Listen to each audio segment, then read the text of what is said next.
हरे कृष्णा, राधे राधे, नमस्कार। बहुत स्वागत है आपका अपने YouTube चैनल आध्यात्मिक टॉक्स में।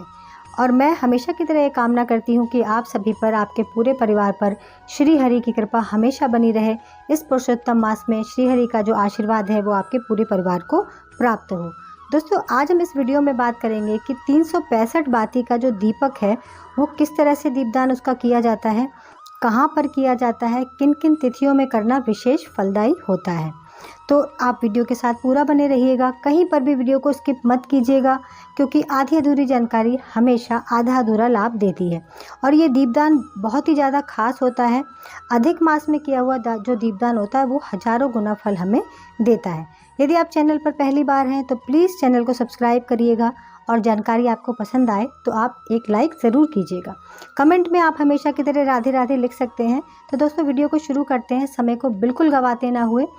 जो 365 बाती का जो दीपदान होता है वो क्यों किया जाता है। सबसे पहली बात कि देखिए, साल भर में जो है कुछ महीने ऐसे होते हैं जो दीपदान के लिए विशेष बनाए गए हैं। जैसे कि कार्तिक मास हो गया, वैशाख मास हो गया, इसमें कार्तिक स्नान, वैशाख स्नान किया जाता है और हर दिन एक दीपदान किया जाता है। तो अगर आप किसी कारणवश कार्तिक स्नान नहीं कर पाते हैं, वैशाख स्नान नहीं कर पाते हैं, या जो हमारी बहनें हैं उनका पीरियड की वजह से महीना छूट जाता है, तो ये जो है पुरुषोत्तम मास 3 वर्ष में आने वाला मास है, जो सभी मासों में सर्वश्रेष्ठ होता है। तो इसमें आप 365 दिन की जो दीपदान है वो एक साथ करने का प्रावधान दिया है हमारे सनातन धर्म में, जो हम कर सकते हैं। तो अधिक मास जो है वो उसके आखिरी के जो 5 दिन होते हैं जो बचे हुए हैं वो बड़े श्रेष्ठ माने जाते हैं। जैसे कि एकादशी से पूर्णिमा तक या एकादशी से अमावस्या तक, इनमें अगर वो आप दीपदान करते हैं तो बहुत ही ज़्यादा फलदायी होता है, आपके भाग्य को उज्जवल करने वाला होता है और आपको बहुत श्रेष्ठ और अधिक ऊंचाइयों तक पहुंचाता है। तो जो है, अब अधिक मास के जो आखिरी 5 दिन बचे हैं 12 अगस्त से 16 अगस्त तक, तो 12 अगस्त को परमा एकादशी पड़ेगी, जिसे पुरुषोत्तमी एकादशी भी कहते हैं।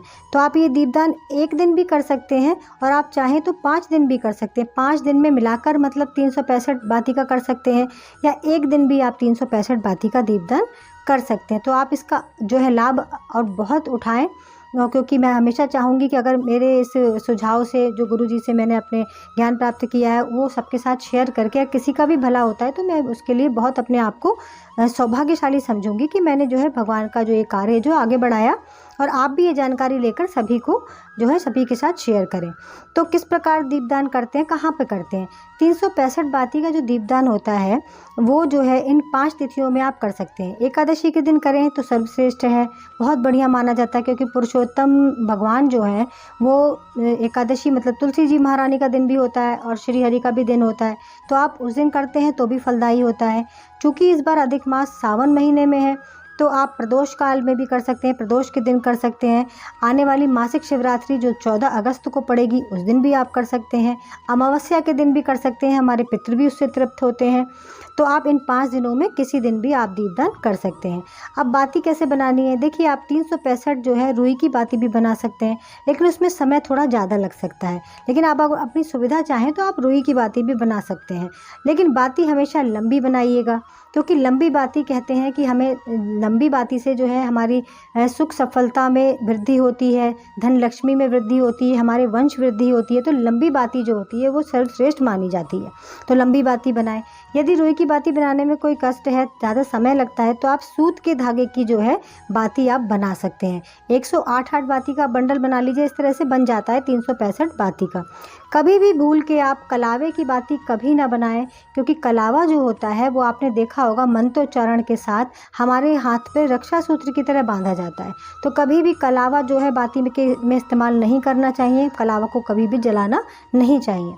अब आप इस तरह से जो है बाती का बंडल बनाकर उसे गाय के घी में डुबो दीजिए।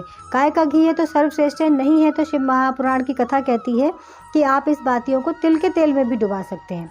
अब इसका दीपदान करना कहाँ है, देखिए, नदी, तालाब, सरोवर, यहाँ पर अगर दीपदान होता है तो बहुत ही श्रेष्ठ माना जाता है। नहीं तो आप श्रीहरि के मंदिर में भी जाके कर सकते हैं। यदि अगर व्यवस्था नहीं है, बारिश के दिन चल रहे हैं, बरसात के, आप नहीं जा पा रहे हैं, तो आप अपने घर में ही ये दीपदान कर सकते हैं। किस प्रकार कर सकते हैं?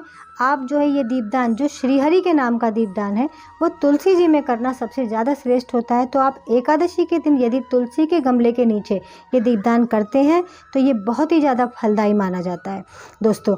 और अगर आप इसके साथ एक कार्य और कर लेते हैं, तुलसी जी के गमले में ही यदि आपके पास शालिग्राम जी हैं या आपके पास लड्डू गोपाल जी हैं या श्रीहरि की कोई भी प्रतिमा है, अगर आप उसको उस गमले में रखकर दीप जलाकर अगर उस तुलसी की परिक्रमा कर लेते हैं तो ये कहा जाता है कि ये परिक्रमा ब्रज की परिक्रमा के बराबर मानी जाती है।